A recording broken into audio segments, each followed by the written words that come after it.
Allah jami'a, semuanya. Ayyuhal mu'minun, wahai orang-orang yang beriman, wahai orang-orang yang percaya kepada Allah, wahai orang yang percaya bahwa segala perbuatannya akan dihisab, akan diperlihatkan, akan dipertontonkan di hadapan Allah Subhanahu wa taala.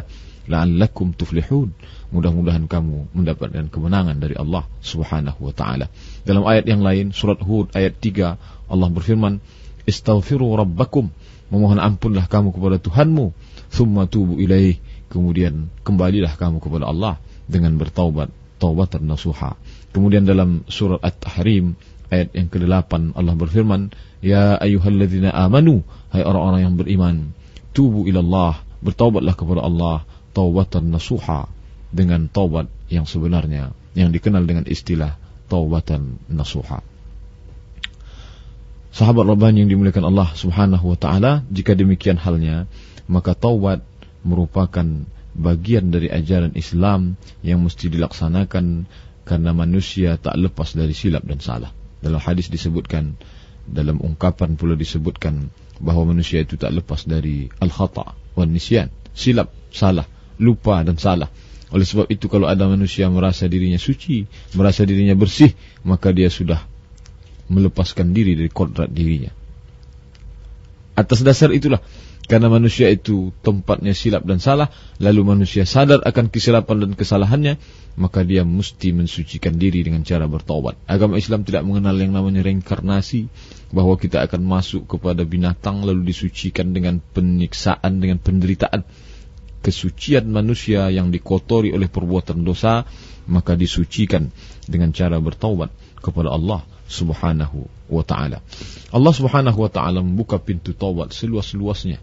Kalau kita baca sejarah bagaimana sahabat-sahabat Nabi yang bergelimang dosa, seumur hidupnya meminum khamar, seumur hidupnya memakan riba yang haram, kemudian ketika datang hidayah Islam, mereka kembali kepada jalan Allah, bertaubat nasuha. Sahabat-sahabat Nabi itu umumnya masuk Islam, generasi awal itu umumnya masuk Islam pada usia yang tua, pada usia yang lanjut, melewati masa akil baligh. Mereka tidak masuk Islam pada usia kanak-kanak. Abu Bakar Siddiq masuk Islam ketika berusia 38 tahun. Umar ibn al-Khattab mulai bersyahadat ketika berusia 27 tahun. Utsman ibn Affan mulai menapak jalan takwa, memilih jalan Islam ketika berumur 35 tahun. Sementara sebelum itu mereka berada dalam kesilapan dan kesalahan. Apa yang dapat menebus masa lalu itu selain daripada taubat kepada Allah Subhanahu wa ta'ala? Hadis yang pertama dikutip oleh Imam Nawawi rahimahullah, disebutkan dalam Sahih Al-Bukhari, diriwayatkan dari Abu Hurairah radhiyallahu an. Apa kata Abu Hurairah? Sami'tu Rasulullah sallallahu alaihi wasallam yaqul, aku mendengar Rasulullah bersabda, wallahi, demi Allah, Rasulullah bersumpah, demi Allah, inni la astaghfirullah, aku beristighfar, mohon ampun kepada Allah, wa atubu ilaih, aku bertaubat kembali ke jalan Allah, fil yaumi, dalam sehari, akthar min 70 marrah, lebih dari 70 kali sehari.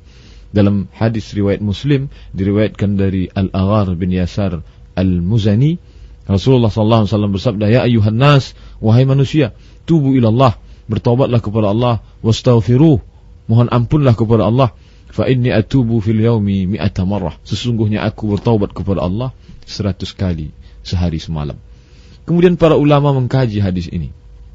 Jika Rasulullah itu maksum, terpelihara dari dosa, jika Rasulullah itu ketika dia khilaf, ketika dia silap, langsung malaikat datang menegurnya, lalu mengapa beliau sampai beristighfar, bertaubat 100 kali sehari semalam?